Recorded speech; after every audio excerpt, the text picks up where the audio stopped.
Yo, let's talk about corruption, man. Not the sexy kind they show in movies.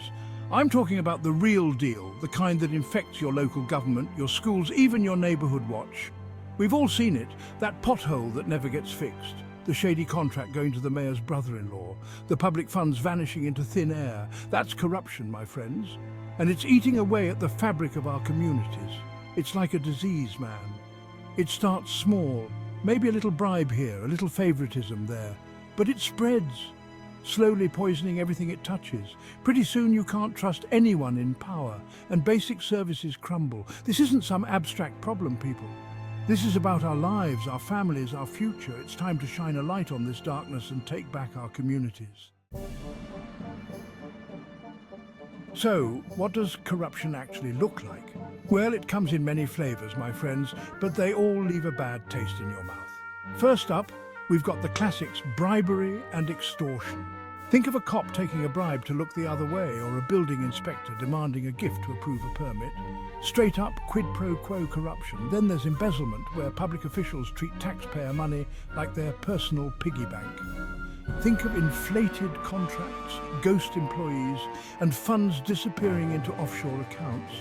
And let's not forget about nepotism and cronyism, where jobs and contracts go to friends and family instead of the most qualified candidates. It's all about who you know, not what you know. Finally, we have the more insidious forms of corruption, like influence peddling and abuse of power. This is where officials use their position to benefit themselves or their cronies, often behind closed doors and with a veneer of legitimacy. Now, some people might say, so what? It's just a little corruption. What's the big deal? Oh, my sweet summer children, let me tell you, the impact of corruption is anything but little. First and foremost, corruption undermines trust in government and institutions.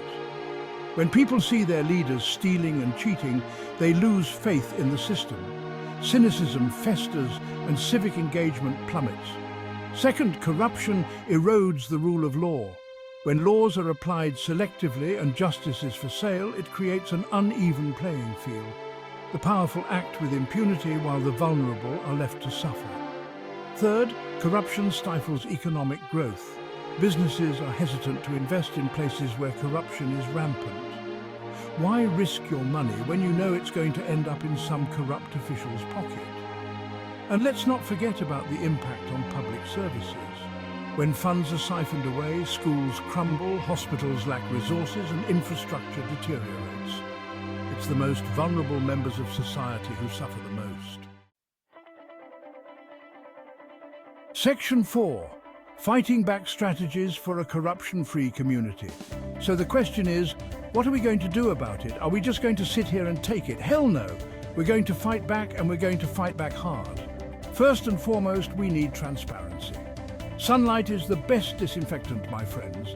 We need open records laws, independent audits, and a free and fearless press to hold those in power accountable.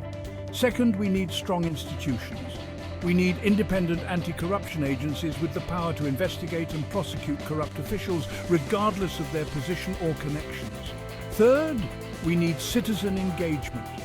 Complacency is the friend of corruption.